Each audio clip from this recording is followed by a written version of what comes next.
Okay, so another day, another chance. Wait, well, okay, you introduce. Sorry. Okay, no problem.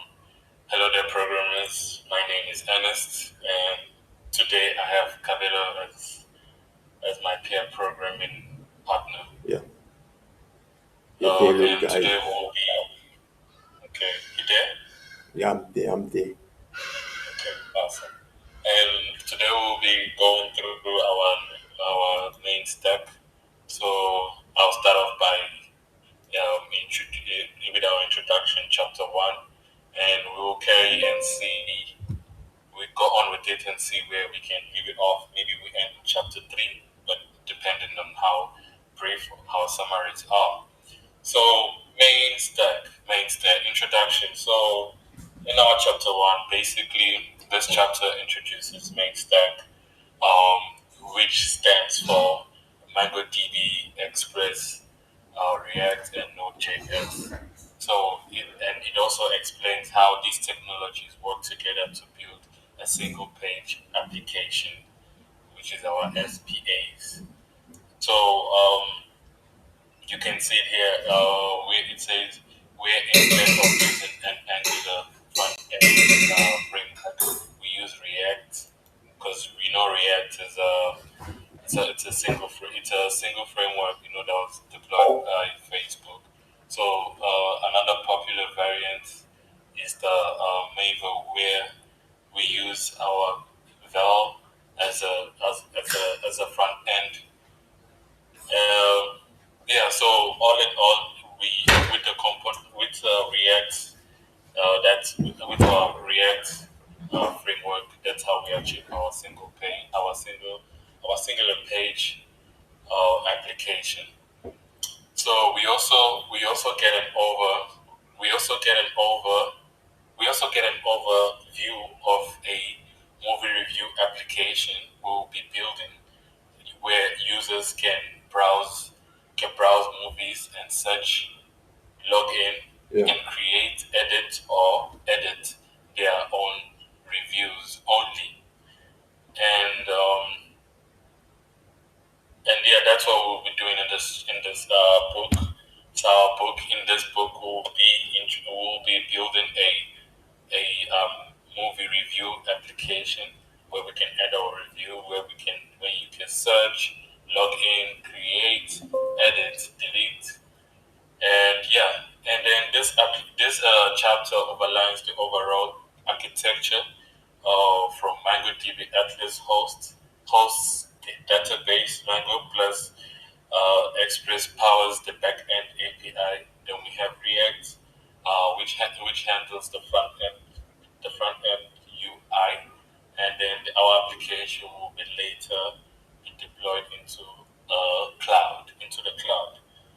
And yeah, basically that's chapter one, Yeah. which shows us the overall architecture of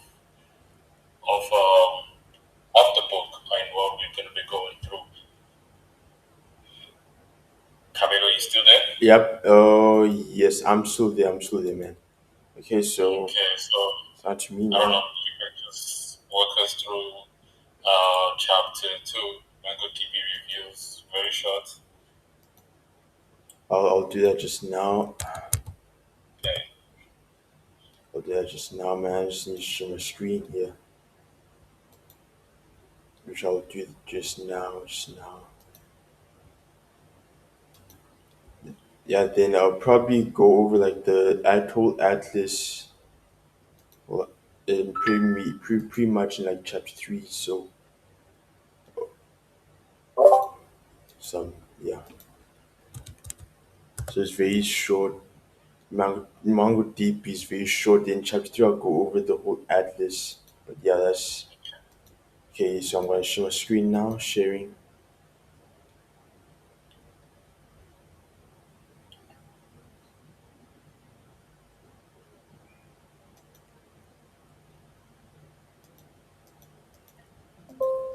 All right. So yeah.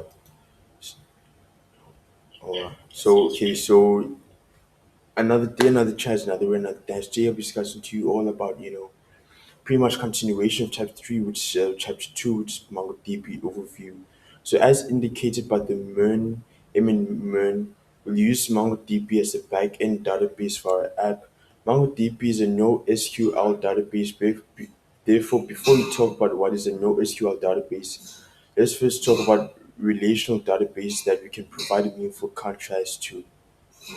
So yeah, if you have not heard what a relational database is, you can think of relation of them like spreadsheets with data structured entries generally around a table. So relational database is generally controlled with SQL or structured query language. So MySQL, SQL Server, and PostgreSQL. So that's pretty much what we're dealing with. So yeah.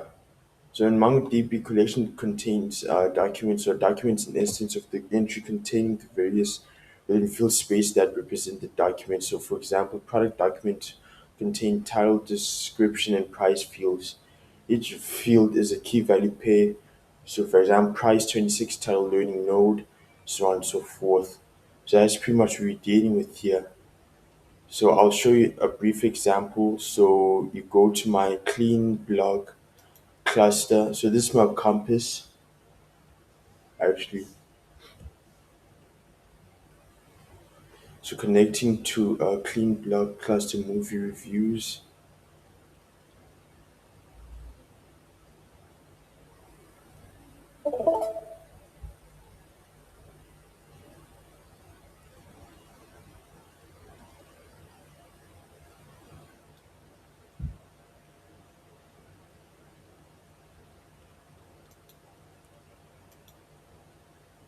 Yeah.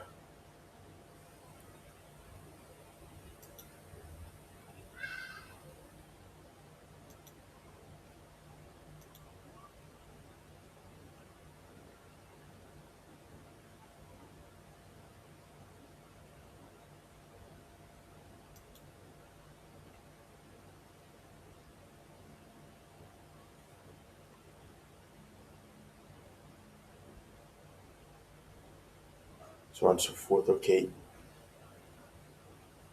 Right. Let me unshare my screen, man. For now. Oh. Okay. Okay. Yeah. That'll be enough. We do that later on. So yeah, this is pretty much the database products collection, products, documents, the price title, description, then expiry date, so on and so forth. So that's pretty much what you're dealing with. It's pretty much a variation of like book collections, so on and so forth. Yeah, and that's pretty much like a MongoDB and stuff like that. So what chapter 2 is pretty much going over is like the setup for like MongoDB, so on and so forth. Just a description of what the M and MERN stands for, like Mongo or MySQL. So that's pretty much what it is, man. So yeah, that's what it's just MongoDB overview. Awesome. Yeah. So yeah, and that's pretty much like chapter 2. And obviously, I won't be able to debug anything because in chapter 2 we don't go over the code, and we don't go over the code because we don't have any code and we don't have a front end yet. That's gonna come like around chapter 12. So there's no debugging for now. It's just us going over the textbook, and that's pretty much it. Yeah. Okay, awesome. So that takes me to chapter 3. Okay, let's see, chapter 3. Okay, chapter 3 just goes on setting up the MongoDB Atlas cloud database. So basically, it's just showing us how to sign up, uh, how to sign up for MongoDB Atlas. Can I please open my card here?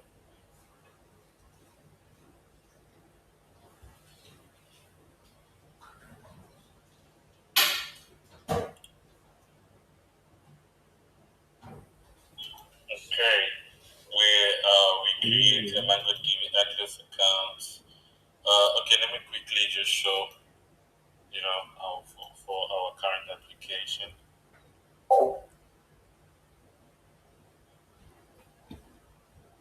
And the way I wish my MongoDB is working like yours, bro. It's so unfair. Yeah. Just my network stubborn, bro. Yep.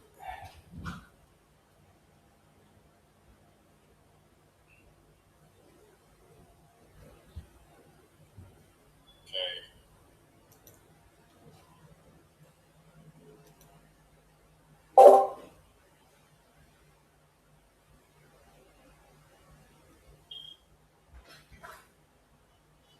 Yep.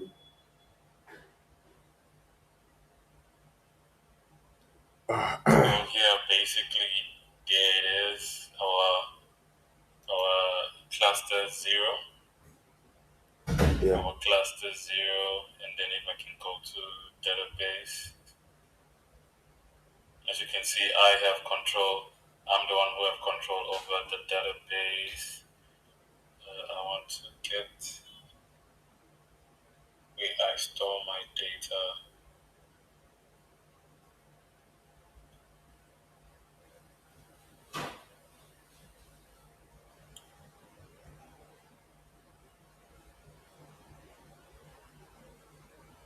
Okay, but basically, this is my cluster where I store my data,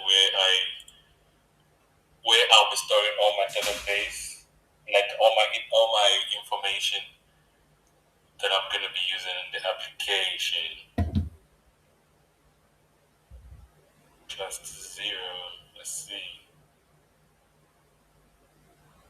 So bookstore.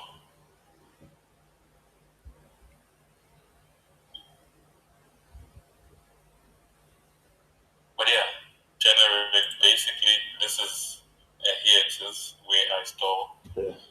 where I'll be storing my information and what my chapter three, which is basically teaching us how to like create a chapter, deploy in cluster zero, create a database with read and write access, and then allow network access from everywhere. By the end, our database is hosted. Our database is hosted in the cloud and ready to connect to the backend. And basically, I have, uh, yeah, that's what I've done here, and it has been connected successfully. Okay, and then Camilo, you still there? Yeah. Yeah. I'm still there. Yep. Yep. Okay. While I'm at it, let me just quickly go through what chapter four. Okay. No Or problem. you comfortable going through chapter four? Yeah. I know you can go to chapter 4 because you got like your MongoDB is working. So yeah, you go over chapter 4. As I see what you mean. Okay. Yeah. Okay. Okay. In chapter four, basically we'll be adding simple data.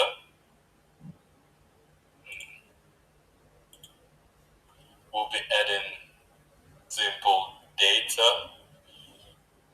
Uh, and then we will have already we'll have a pre data set that we're going to load sample, and we're going to load our sample and flicks. We're going to load our sample and flicks. Our sample and flicks. This data set contains real movie data like our title, our plot, year, ratings, and so forth. And then the application will use the data for the movie listings and review. This saves time and gives realistic data to work with. So we would not even initially our application we would have a data set which we'll be using, which will help us to list our movies and also give our movies reviews. As you can see here, from our Mflix, we are getting it has each movie has an ID, has a plot, genre, runtime, cast, yeah, and so forth and so forth. And basically, that's what we were doing. That's what we were doing Here's our sample of for mflix. Um, and then we have different. Then we have different. You here for users. We have different users here. Movies. I'm gonna have different movies. Uh, and basically, yeah, just to keep it brief, this is what we're adding. Um, this is what we're setting in our database to have a data set of mflix that has realistic movies, which makes it easy for us to list our movies and already have something to work with. Capital, Yeah, did Ernest. you did you get that? Yeah, I know. I caught that. I caught that. I caught that. Yep. Yeah, I know. I caught that.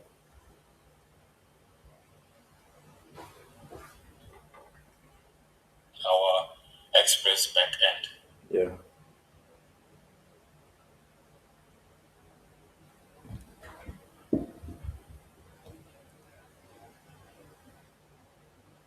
Right. Okay, so I'm gonna chat five now.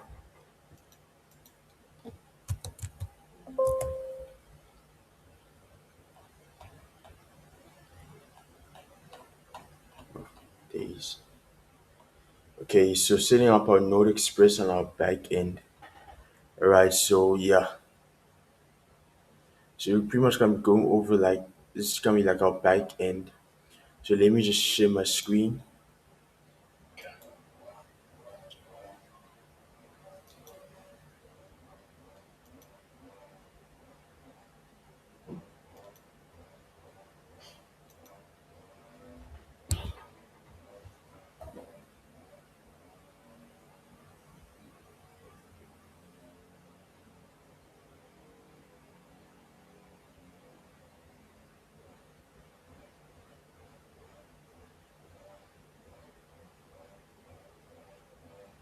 Okay, see your screen. Right, so setting up our Node.js Express backend. So in this chapter, we begin setting up the backend of our app Node.js and Express. First, we'll install Node.js, go to nodejs.org, and download the appropriate version for your operating system. So Node.js is a JavaScript runtime built on Chrome's V8 JavaScript engine. So new security releases now available for 15, 14, 12, and 10 release lines. So this is pretty much like a bit of advertisement, right? That's not what we're here for.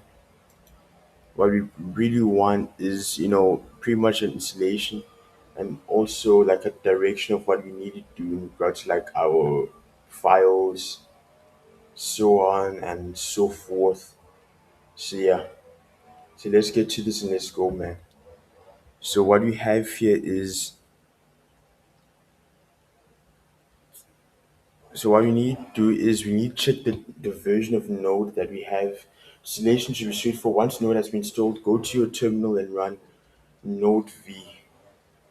So this shows the version of Node that you installed at time of the book's writing. So in my case, I got Node version 24. Yes. So that's the version that I have. So it's Node